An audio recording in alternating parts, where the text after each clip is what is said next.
नमस्कार, स्वागत है आप सबका हमारे खास कार्यक्रम देश देशांतर में। मैं हूं कवीन सचान।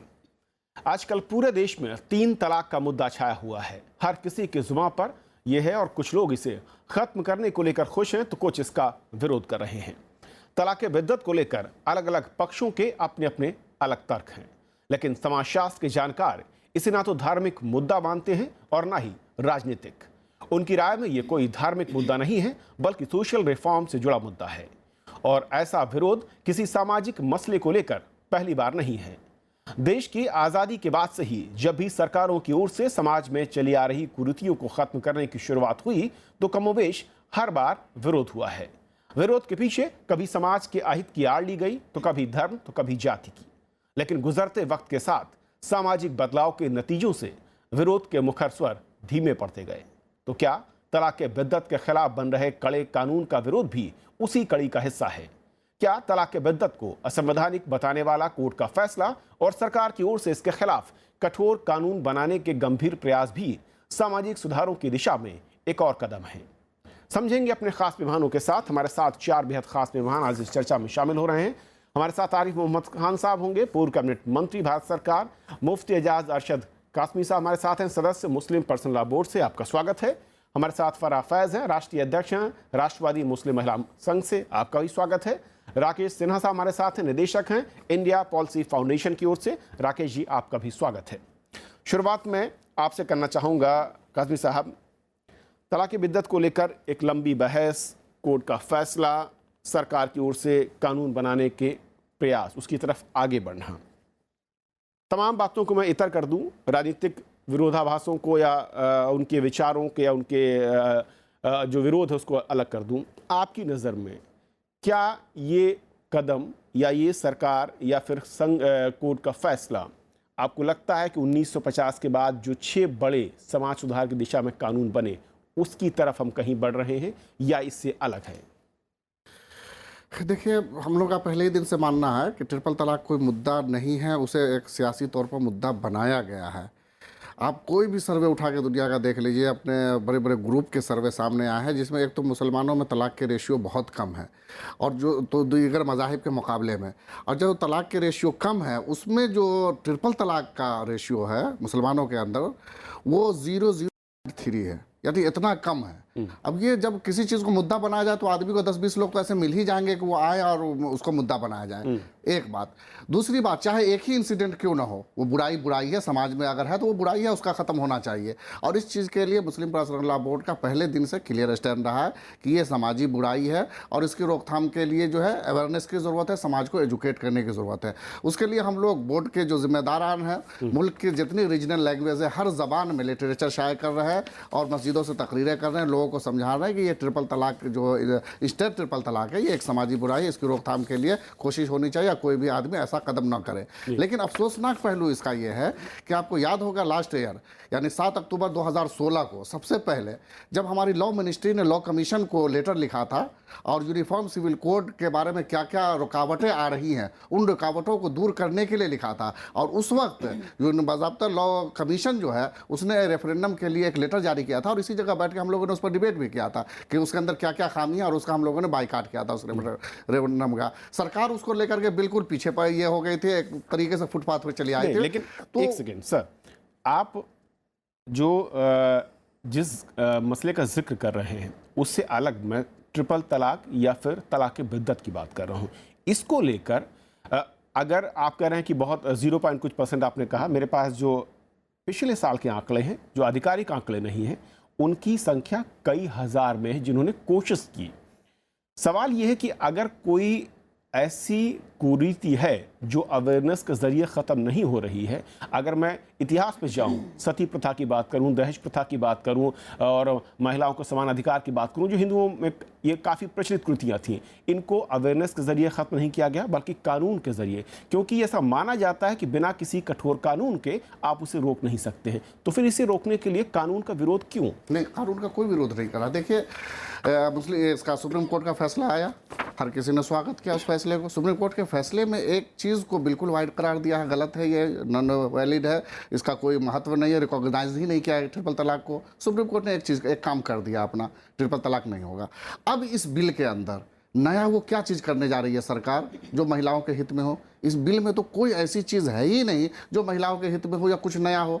बार बार ये कह रहे हैं कि हम ट्रिपल तलाक को रोकने के लिए, इस कुरीति को खत्म करने के लिए। अरे वो चीज़ तो ऑलरेडी सुप्रीम कोर्ट ने कर दिया है, तो आप बिल के जरिए नया क्या करने जा रहे हैं? बिल के जरिए जो कुछ भी करने जा रहे हैं वो सिर्फ और सिर्फ मुस्लिम फैमिली को, मुस्लिम सोसाइटी को तोहबाला करने, तोड़ने फोड़ने के लिए करने जा रहे हैं। उसके अलावा और कोई मंशा नहीं है। दूसरे मीनाक्षी लेखी ने जो डायरेक्टली इसके एक नेता है बीजेपी की, उन्होंने क्लियर कह दिया है कि ये सब कुछ नहीं, ये तो हमारा एक यूनिफॉर्म सिविल कोड हम डायरेक्टली नहीं ला सकते, तो ये उसी की तरफ एक कदम है। हम धीरे धीरे पर्सनल लॉ पर अटैक करते रहेंगे और इसी के जरिए से हम यूनिफॉर्म सिविल कोड की तरफ बढ़ते हैं। नहीं होना चाहिए। आप किसी एक नेता के किसी एक बयान को उससे जोड़कर देखते हैं, कहते हैं इसकी शुरुआत ही हमने की है लॉ मिनिस्ट्री से। लेकिन देश के अगर लॉ मिनिस्टर कहते हैं कि ये भलाई के लिए है या कुरीति को खत्म करने के लिए, उस पर आप संदेश जारी करते हैं। नहीं, वही लॉ मिनिस्टर ने ये कह दिया था। मैं आपके पास लौटूंगा। यूनिफॉर्म सिविल कोड के लिए लेटर लिखा है।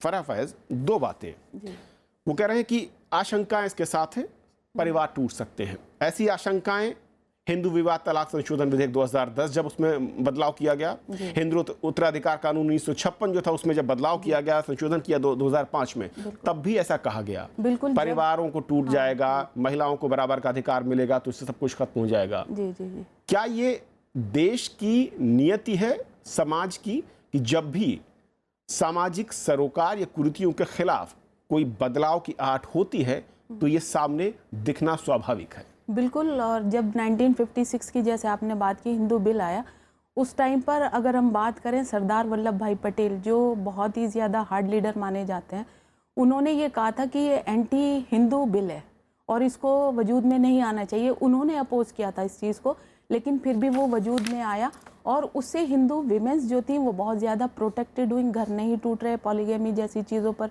भी एक बैन आया और एक चीज़ें जो हैं वो बहुत ही ज़्यादा क्लैरिटी की तरफ गई। हालांकि उसमें भी बहुत सारी चीज़ों की अमेंडमेंट होने की ज़रूरत है आज के हिसाब से, लेकिन फिर भी कहीं ना कहीं औरत जो है वो प्रोटेक्टेड हुई है। तो इसी, और अगर हम अपने इस्लाम की बात करते हैं तो इस्लाम में देखिए कुरान का जो रिवोल्यूशन हुआ है वो हुआ ही है सोशल रिफॉर्म के लिए। कुरान से पहले 3 किताबें और वजूद में आई थी, तौरात, ज़बूर और इंजील, लेकिन उसमें लोगों ने बहुत सारे अमेंडमेंट्स कर दिए, उनका जो ओरिजिनलिटी थी वो ख़त्म हो गई, वो चीज़ें नहीं रही। तो उसके बाद में सबसे लास्ट में खुदा पाक ने ये जो रिवील हुई है कुरान शरीफ, उसके साथ में ये कहा कि it is the last book, और हमारे हुजूर पाक सल्लल्लाहु अलैहि वसल्लम जो थे वो आखिरी नबी डिक्लेयर किए गए। उनसे पहले बहुत सारे नबी इस दुनिया में आए और बहुत सारे वली, बहुत सारे साहबा आए जिन्होंने पूरी ज़िंदगी सोशल रिफॉर्म के लिए काम किया है।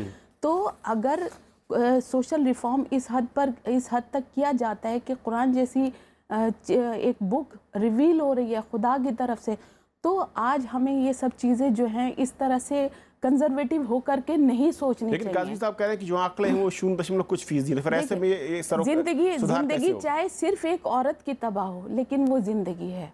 एक लाइफ जो है वो बहुत इम्पॉर्टेंट होती है। उस एक लाइफ के साथ में 2-3 बच्चे जुड़े होते हैं जिनकी पूरी ज़िंदगी दांव पर लग जाती है। आज आप उस एक औरत की जगह खड़े होकर के देखिए जिसको एकदम से घर से बाहर कर दिया जाता है, उसका कोई सहारा नहीं होता, उसके पास कोई एम्प्लॉयमेंट नहीं होता, वो पढ़ी लिखी नहीं होती और कोई रोज़गार नहीं कर पाती। ऐसे में उसके पेरेंट्स ने पता नहीं किस तरह से उसकी शादी की है। क्योंकि मैं पिछले 19 साल से स्लम एरिया में काम कर रही हूँ, मैंने बहुत सारे परिवारों को करीब से देखा है और वो दर्द को बहुत नज़दीक से झेला भी है।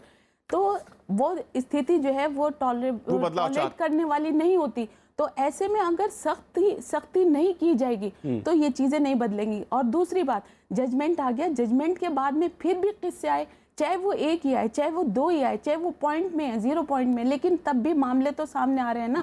जजमेंट काफी नहीं है। हालांकि बीजेपी ने 18 मामले में मैं जो देख रहा था, करीब जो मीडिया के सामने हो करीब 18 मामले सामने आए हैं जो कि फोन के जरिए, इंटरनेट के जरिए, फेसबुक के जरिए, इनके जरिए इनको दिया गया है।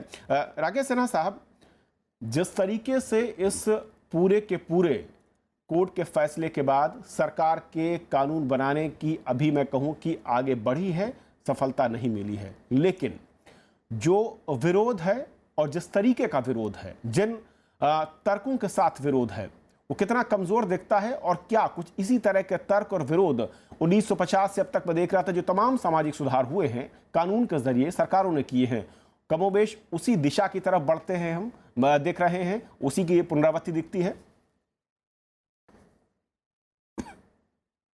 शशांक जी, जब लंबे समय से कोई सामाजिक बुराई होती है, उस बुराई के ऊपर जब प्रहार किया जाता है तो इस तरह का प्रतिरोध होता है। मैं एक उदाहरण से शुरू करता हूं। जब विधवा विवाह के समर्थन में ईश्वर चंद्र विद्यासागर ने अपना कैंपेन शुरू किया तो उनको सिर्फ 900 लोगों का समर्थन मिला था, और जो राधाकांत देव ने उनका विरोध किया कि विधवा विवाह नहीं होना चाहिए, हिंदू धर्म पर हमला है, उन्हें 36,780 लोगों ने समर्थन किया था। तो जो इनलाइटनमेंट है वो कभी कभी माइनॉरिटी वॉइस से शुरू होता है, वो अंत में उसे बहुमत का समाज स्वीकार कर लेता है। इसलिए मौलाना साहब का यह तर्क है, कितनी महिलाएं विक्टिम हैं, कितने लोग समर्थन कर रहे हैं, यह सामाजिक सुधार के दौर में अप्रासंगिक बातें हैं। दूसरी महत्वपूर्ण बात यह है कि ट्रिपल तलाक के बारे में कांग्रेस ने जो ऑब्जेक्शन दिया है, मौलाना साहब जो ऑब्जेक्शन दे रहे हैं, वो ऑब्जेक्शन यह है कि इसका क्रिमिनलाइजेशन हो रहा है। मैं एक उदाहरण दे रहा हूं। दहेज प्रथा पर जब कानून बना, दहेज प्रथा सबसे विकृत चीजें हैं और इसके कारण हजारों परिवारों की जिंदगी खराब हो रही है।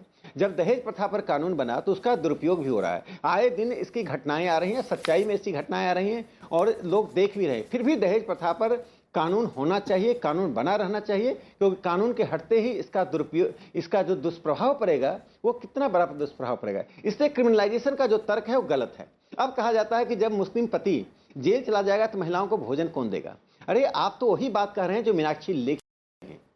दोनों को कहने का लहजा अलग है, शब्द अलग है, भाषा अलग है। मीनाक्षी लेखी भी यही कह रही हैं कि उन महिलाओं को पूरा अधिकार मिला। आप कह रहे हैं उनको कौन भोजन देगा?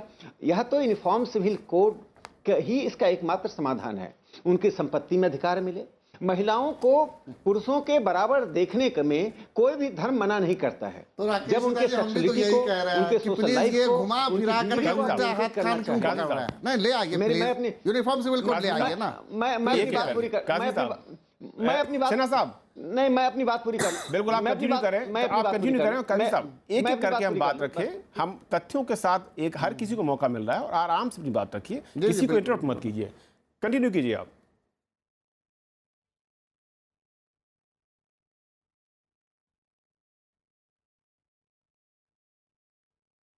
चलिए, शायद सेना साहब मैं लौट रहा हूं आपके पास, शायद आपकी आवाज हम तक नहीं आ पा रही है। काजी साहब एक चीज जो आपने कही, जो इस कानून को लेकर एक विरोध है, आपने उसका जिक्र किया, आपराधिक बनाने को शायद एक बड़ा तर्क दिया जा रहा है, आप कह रहे हैं उसकी ज़रूरत नहीं है। मेरा इसको लेकर एक सवाल है कि अगर आप मुझे ये कह दें कि मैं कल से इस कोर्ट में नहीं दिखूंगा, या आप इसको असंवैधानिक घोषित कर दें, लेकिन अगर इसको रोकने के लिए कोई डिटरेंस नहीं होगा, कोई कानून नहीं होगा, तो फिर मैं इसको अगर पहन के नहीं आऊँगा या आऊँगा तो आप कैसे रोकेंगे? सवाल ये है, इसके लिए डिटरेंस की जरूरत नहीं है आपको लगता है? तो सिविल मामलों में भी तो सज़ा होती है, सिविल मामले में सज़ा नहीं होती है क्या? उस मामले में अब तक इस तरीके के जितने मामले हैं उसको सिविलाइजेशन तरीके से सिविल मामलों में सज़ा दी जाती है, उसको डायरेक्ट क्रिमिनल एक्ट के तहत आप ले आए, ये भी तो बिल्कुल अन्याय है। देखिए इसमें 2-3 चीज सिर्फ जो है ना, ये 4 पॉइंट पर अपनी सिर्फ 4 सत्रों का ये पूरा बिल है टोटल। लेकिन इसमें जो असल चीज़, जो ऑब्जेक्शन की बात है, जो सब लोग बार बार कह रहे हैं कि एक चीज़, जो वो चीज़ वाइड है, जिसका वजूद ही नहीं हुआ, जिसको रिकॉग्नाइज ही नहीं किया, सुप्रीम कोर्ट ने कह दिया कि ट्रिपल तलाक किसी ने दिया, उसका कोई एतबार नहीं है। जब वो चीज़ हुआ ही नहीं तो अब कोई आदमी एक बार बोले, 100 बार बोले, उसका कोई एतबार नहीं होगा, फिर उस पर सज़ा किस बात की? जब एक सेंटेंस अपना इम्पैक्ट नहीं दिखा रहा है, उसका कोई वैलिड पॉइंट नहीं हो रहा है, कोई ट्रिपल तलाक देगा वो असली अंदाज ही नहीं होगा, मियाँ बीवी के रिश्ते जूं के तू बाकी रहेंगे तलाक देने के बाद भी, सुप्रीम कोर्ट के फैसले के बाद, तो फिर उस पर सजा किस बात की? चलिए मैं इसका जवाब भी लेता हूँ। सेना साहब, एक तर्क जो बार बार आ रहा है और काजी साहब ने फिर वही सवाल खड़ा किया, मैं चाहूंगा उसको भी आप थोड़ा सा क्लैरिफाई कर दें, और इसके बाद मैं चलूंगा आरिफ मोहम्मद खान साहब के पास, जो इस वक्त फरसत फोन लाइन पर जोड़ रहे हैं। सेना साहब आप शुरू करें। देखिए, मैं एक बात कहना चाहता हूं कि ट्रिपल तलाक के बारे में अभी मौलाना साहब ने कहा कि पूरे देश में कैंपेन किया है, मस्जिदों से तकरीर की जा रही है, फिर भी ट्रिपल तलाक हो रहा है। महिलाओं को प्रोटेक्शन चाहिए, कानूनी प्रोटेक्शन चाहिए। जिस प्रकार की महिलाएं सामने आ रही हैं, जिन गरीब महिलाओं को कानून तक पहुंचने का ना पैसा है ना अवसर मिलता है, आज जिस ढंग की महिलाएं सामने आ रही हैं, मैं इसको महिला मानता हूं। यह मैं मुस्लिम समाज में डेमोक्रेटाइजेशन के प्रोसेस का एक अंग मानता हूं कि आज महिलाएं अपनी बात कह रही हैं। देखिए, जो महिलाएं विक्टिम होती हैं, उस विक्टिम को रिलीजन, सामाजिक कुरीतियां 2 प्रकार की होती हैं। एक तो सामाजिक होती हैं, एक ऐसी सामाजिक कुरीतियां होती हैं जैसे सती प्रथा। सती प्रथा एक सामाजिक कुरीति थी, लेकिन रिलीजन का उस पर एक मुहर था। अब रिलीजन के मुहर के कारण चाहे घटनाएं एक रूप कमर की घटी, एक घटना रूप कमर की घटी आजादी के बाद, लेकिन कितना बड़ा हंगामा हुआ, कितना कानून बना। और कोई कहता है एक घटना घटी, क्या सती का जिक्र देखिए ग्रंथों में कितनी बार सती का जिक्र आया, किस संदर्भ में आया। सती सावित्री कहा जाता है, फिर भी सती पर कानून बना और हिंदू समाज ने कहा ये धर्म पर आघात नहीं है। देखिए महिला, हमारी बहन बोल रही थी, चाहे एक महिला हो या 1 लाख महिला हो, उनकी जिंदगी अगर खतरे में होती है एक सेकुलर डेमोक्रेसी में, तो उसके लिए कानून जरूरी है। आप उनको किसी भी प्रकार से, महिलाओं को ट्रिपल तलाक के चक्रव्यूह से बाहर नहीं निकलने देना चाहते। और अंतिम बात कहना चाहता हूं, मुस्लिम पर्सनल लॉ बोर्ड यदि ठीक स्टैंड लेता तो आज ये नौबत नहीं आती। मुस्लिम पर्सनल लॉ बोर्ड ने जो एफिडेविट दिया था, उसमें कहा था महिलाएं पुरुषों से कम बुद्धि की होती हैं। दुनिया के इतिहास में शायद किसी भी ऐसे संगठन ने इस प्रकार का एफिडेविट कोर्ट में सार्वजनिक तौर पर नहीं दी होगी। मुस्लिम पर्सनल लॉ बोर्ड को तो कोई नैतिक अधिकार नहीं है इस संबंध में करने का। सच बोल रहे हैं। चलिए डिसीजन मेकिंग पावर ये लफ्ज आया हुआ है, इस तरीके से नहीं कहा गया। आप इसको क्लियर कीजिए। राकेश सिन्हा जी, आप एक रिसर्च स्कॉलर है, पढ़े लिखे आदमी है, इस तरह की बात गलत फहमी मत फैलाइए। आपके पास आऊंगा, पूरा हमारी बहन बैठी हुई है, हमारी बहन बैठी वो हुई है, सेंटेंस जो है डिसीजन मेकिंग पावर का लफ्ज आया हुआ है, ऐसा नहीं। और दूसरे, आपके अटॉर्नी जनरल ने क्या कहा था कोर्ट में? सरकार के अटॉर्नी जनरल ने कहा था कि हम तलाक के तमाम सिस्टम को बैन करना चाह रहे हैं। काज़मी साहब, इस पर क्यों जबान? काज़मी साहब, मैं माफी चाह रहा हूं। काज़मी साहब, मैं माफी चाह रहा हूं। हम इस तरह की बहस नहीं करते हैं कि जहां पर बिना तथ्यों के साथ सिर्फ आरोप हूं। मैं फिर कहूंगा, पूरा मौका मिलेगा, आप अपनी बात रखिएगा। उससे पहले आरिफ मोहम्मद खान साहब, अगर इस वक्त आप सुन पा रहे हैं, मैं 2 चीजें आप समझना चाहूंगा। 1986 का शाहबानो का केस, जहां पर सुप्रीम कोर्ट एक फैसला सुनाता है, उस फैसले को संसद पलट देती है। 2017 जहां पर कोर्ट एक फिर फैसला सुनाता है और कानून बनाने के लिए सरकार को कहता है, लेकिन वहां पर कुछ लोग उसके विरोध में उतरते हैं। कितनी तस्वीर बदली है और क्या इसे सामाजिक सरोकार की दिशा में उठाए जाने वाले कदमों की तरह ही देखें या इससे इतर? आपके सवाल का जवाब देने से पहले 1-2 बातें मैंने जो सुनी हैं, मुझे वो बहुत महत्वपूर्ण लगती हैं। पहली बात है, बड़ा आरोप है क्रिमिनलाइजेशन।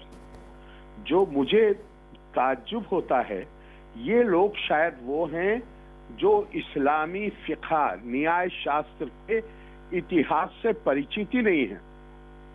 हजरत उमर जिन्होंने सबसे पहले 3 तलाक को जारी किया, वो 3 तलाक देने वाले को 40 कोड़े लगवाते थे। ये क्रिमिनल सजा थी या सिविल सजा थी? जी। तो पहली बात तो ये है कि 3 तलाक हमेशा से क्रिमिनल एक्ट माना गया है। दूसरी बात कही जा रही है कि अगर वो जेल जाएगा तो गुजारा कौन देगा। अब यहाँ आपके सवाल की तरफ मैं आता हूँ। 1986 का आंदोलन पर्सनल लॉ बोर्ड का और पार्लियामेंट का कानून बनाकर फैसले को बदलना सुप्रीम कोर्ट का, आंदोलन का आधार क्या था? आधार ये था, पर्सनल लॉ बोर्ड का ये कहना था कि मुस्लिम शौहर, मुस्लिम पति इद्दत के 3 महीने के बाद पत्नी के प्रति उसकी कोई जिम्मेदारी है नहीं। और चूंकि सेक्शन 125 ऑफ सीआरपीसी इद्दत के 3 महीने के बाद भी अगर वो अपने जिस्म और अपनी आत्मा को एक साथ रखने के उसके पास साधन नहीं है, तो 125 उसको पति से गुजारा भत्ता दिलवाता है। पर्सनल लॉ बोर्ड ने कहा था कि ये तो हो ही नहीं सकता और ये तो धर्म विरुद्ध है। और उन्होंने, आज वो लोग सवाल उठा रहे हैं कि अगर वो जेल चला गया तो गुजारा भत्ता कौन देगा? जिन्होंने 3 महीने के बाद गुजारा भत्ता देने के मामले को, वो भी एक ऐसी औरत को जो बिल्कुल निस्सहाय हो, उसको उन्होंने इशू बना के इतना बड़ा हिंसक आंदोलन चलाया था। तीसरी बात कि अभी कहा गया कि तलाक हुआ नहीं। बिल्कुल सही है, सुप्रीम कोर्ट ने यही कहा है कि तलाक हुआ नहीं। तो फिर प्रश्न ये है कि सजा किस बात की? सजा इस बात की कि सुप्रीम कोर्ट का फैसला हो जाने के बाद 100 से ज्यादा तलाकें हो चुकी। कायदे में जो बात अभी यहां कही है इन्होंने कि तलाक हुआ नहीं, कायदे में पर्सनल लॉ बोर्ड को फैसला करना चाहिए था और ऐलान करना चाहिए था कि ये तलाकें नहीं हुई, इनके शौहर इन औरतों को वापस लें। अगर वो उनको वापस करवा देते तो शायद इस बिल की जरूरत नहीं आती। लेकिन यहाँ तो धड़ल्ले से पर्सनल लॉ बोर्ड के लोग कह रहे हैं कि सुप्रीम कोर्ट फैसला दिया करे, ये तलाक की प्रथा तो जारी रहेगी। ये तो और उत्साह बढ़ा रहे हैं तलाक देने आरिफ वालों साहब, बहुत वैलिड पॉइंट आपने रेज किए हैं। मैं कासिम साहब से समझना चाहूंगा। कासिम साहब, 1937 ब्रिटिश राज मुस्लिम पर्सनल लॉ बोर्ड शरीयत application act, justice Aamir Ali साहब ने लिखा, और जिस इंस्टेंट तीन तलाक के बिद्दत की बात जिसको कोर्ट ने संवैधानिक कह दिया है, हजरत उमर फारूक साहब ने एक खास माहौल में किसी खास केस को लेकर इसका प्रावधान किया था, उसे कंटिन्यू किया गया आज़ादी के बाद भी, तमाम बदलावों के बाद। आपको नहीं लगता कि ये पहल आपको करनी चाहिए थी? आज ये नौबत नहीं आती? आज आप कह रहे हैं कि आप अवेयरनेस कर रहे हैं। सुप्रीम कोर्ट अगर किसी फैसले को लेकर ये कहता है कि संवैधानिक है, उसके बाद भी आप उस पर सवाल खड़े कर रहे हैं? नहीं, देखिए, इस पर बहुत बहस हो चुकी है कि ये कुरान में है या नहीं, कुरान में है या नहीं, और हदीस में है या नहीं, और हज़रत उमर के ज़माने से शुरू हुआ है। मैं समझता हूँ कि इस पर कोई इस्लामी स्कॉलर सामने आए तो उनसे बहस की जा सकती है। हमने ज़िंदगी के 20 साल कुरान और हदीस को ही समझने में गुजारे हैं, और कोई दूसरा सब्जेक्ट हमने नहीं पढ़ा है, सिर्फ कुरान और हदीस पढ़ा है 20 साल से। मैं नहीं समझूंगा तो शायद, और ये मेरी बहुत बड़ी नाकामी होगी। ये ट्रिपल तलाक जो है सिर्फ कुरान ही में नहीं है, ये बाज़ाब्ता हदीस में भी है, और हदीस के बाद हज़रत उमर फारूक ने बाज़ाब्ता और सज़ा का सिलसिला शुरू किया है, वो हज़रत उमर फारूक के ज़माने से शुरू हुआ है, इसमें कोई शक नहीं। जैसा कि वो कह रहे थे, क्या आरिफ मोहम्मद खान साहब बता सकते हैं कि इस्लाम में सज़ा के दो तरीके हैं, एक हुदूद होता है और एक क़िसास होता है? हुदूद और क़िसास का डिफ़ाइन करके वो बता सकेंगे? इस्लामिक स्कॉलर जो अभी कह रहे थे, ये बीजेपी के पूर्व नेता, मैं उन्हीं से समझना चाहूँगा कि वो बता दें हुदूद और क़िसास क्या है, जो सिविल और क्रिमिनल में फ़र्क बता रहे थे। दूसरे वो ये कह रहे थे कि ये लोग तो इद्दत के बाद भी जो है खर्चा देने के पक्ष में नहीं है। अरे भाई, इद्दत के बाद खर्च देने के पक्ष का मतलब ये होता है कि तलाक के बाद रिश्ते टूट जाते हैं, वाइफ आज़ाद हो जाती है, हस्बैंड आज़ाद हो जाते हैं, वाइफ चाहे तो दूसरी जगह शादी कर सकती है, कुछ भी कर सकती है वो। और यहाँ आप रिश्ते के बंधन में बांधे हुए हैं, और बंधन में बांधने के बाद उसका खर्चा कौन देगा?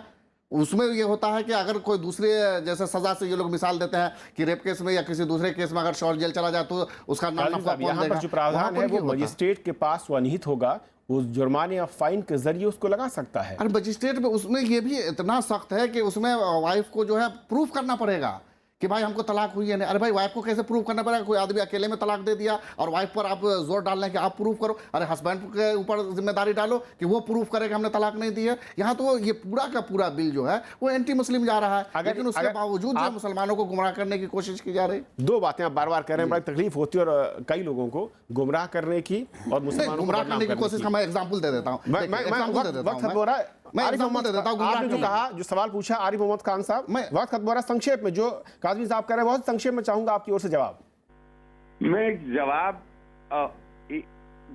इन्होंने मेरा जवाब ठीक से सुना नहीं। सेक्शन 125 उस तलाकशुदा औरत की बात करता है जिसके पास अपने जिस्म और रूह को यकजा रखने के लिए कोई पैसा नहीं है, उसके पास सड़क पे भीख मांगने या अपना जिस्म बेचने के अलावा कोई रास्ता नहीं है। उसके लिए सेक्शन 125 सीआरपीसी का कहता है कि ऐसी हालत में कि जब उसके पास कोई जरिया ना हो, गुजारा नहीं दिलवाता है सेक्शन 125, भत्ता दिलवाता है। उस भत्ते की इन्होंने मुखालफत करी और 274 रुपया जिस जबानो निवाला खा लेती 2 बार, उस निवाले को कांग्रेस पे दबाव डाल के और पार्लियामेंट से पास करा के उस बेसहारा औरत के, बूढ़ी औरत के, आप 1985 की तारीख में घूमते रहे, उस चक्रव्यूह में दुनिया को घुमाते रहे। आरिफ मोहम्मद खान साहब, एक चीज बताइए, जिस आर्टिकल 125 की बात आप कर रहे हैं, कासमी साहब आपके अलावा 2 और मेहमान हैं, मैं चाहूंगा उनको मौका मिले। आपको पूरा मैंने मौका दिया है। खान साहब, शुक्रिया आपका, आपने इस चर्चा में हिस्सा लिया।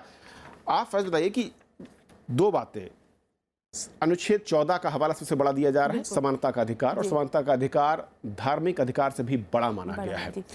असल में जो तमाम तर्क है, इसके बाद मैं कहूंगा, इस कानून के साथ कितनी बड़ी तस्वीर बदलती नजर आएगी महिलाओं की, और खास तौर पर जो एक खास वर्ग, मैं उसकी बात नहीं कर रहा हूं, बल्कि ओवरऑल अगर महिलाओं की पिक्चर की बात करूं। देखिए, मैंने पहले भी कहा है, बहुत सारी डिबेट्स में कहा है कि ये जो बिल आ रहा है इसमें वाकई बहुत कमी है, ये हम भी एक्सेप्ट करते हैं।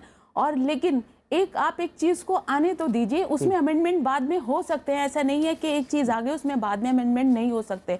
पहली बात तो ये है कि अगर जजमेंट आने के बाद में भी तलाक़ें दी जा रही हैं, उस आदमी की कैसे रोकथाम करी जाएगी, ये किसी के पास में इसका कोई ये आंसर पॉइंट नहीं क्लैरिफाई है। हो चुका है। हाँ, जी। तो इस वजह से जो है इसका जो क्रिमिनलाइजेशन और होना इसलिए ज़रूरी है कि जब तक सज़ा नहीं होगी तब तक किसी को डर नहीं होगा, वो खुलेआम इसी तरह से यूज़ करते रहेंगे इस प्रैक्टिस को। दूसरी बात ये है कि पार्लियामेंट में ये बिल लाया जा रहा है, ये बीजेपी हो रहा है, ये वो हो रहा है, तो बीजेपी भी शुरू में इस चीज़ को लाने के लिए कतई तैयार नहीं थी। अमित शाह ने और रविशंकर प्रसाद ने खुद ये कहा था कि जजमेंट काफ़ी है, इस पर लॉ फ्रेम करने की कोई ज़रूरत नहीं है। लेकिन बार बार हम लोगों के मिलने से कि भाई जब तक लॉ फ्रेम नहीं होगा वो उसका यानी कि एक बड़ी आवाज थी जिसको तो ये बहुत जरूरी था उस बड़ी आदमी को आवाज और पकड़ने के लिए। कोर्ट का फैसले में कहा गया कि 6 महीने के अंदर इस पर सोशल रिफॉर्म होगा, संसद जो है कानून बनाया अगर नहीं बनता है तो दूसरी उसको बात ये एक्सटेंड किया देखिए, जाएगा। आज हम गवर्नमेंट को ब्लेम कर रहे हैं कि भाई वो लॉ फ्रेम कर रही है ये सब, तो all India Muslim personal law board को किसने राइट दिया कि वो ये लॉ फ्रेम करे, ये एक्ट बनाए और जी, दारुल कज़ाओं में इसका इम्प्लीमेंटेशन हो? किसने राइट दिया उनको? काजी साहब, एक लंबी बहस इस पर फिर होगी, लेकिन जहां पर राय की बात हो रही है, काजमी साहब किसी लक्ष्मी वर्मा से जो है प्लीज माफी चाहूंगा आप लोग, प्लीज थोड़ा सा पढ़े लिखे समाज की तरह हम लोग बिहेव करें, उस पर चर्चा खत्म हो रही है। मैं माफी चाहूंगा आप दोनों से, फिलहाल इस चर्चा में इतना ही। लेकिन जिस तरीके से बहस है वो बहस लंबी खिंच सकती है, लेकिन बदलाव की जो बयार है वो एक समानता के अधिकार के तहत हो रही है, जिसको लेकर देश में इतिहास बताता है कि जब भी इस तरह के बदलाव होते हैं तब विरोध के स्वर उठते हैं, लेकिन समय के साथ वो मंद पड़ते जाते हैं। बहुत शुक्रिया आप सबका इस चर्चा में शामिल होने के लिए।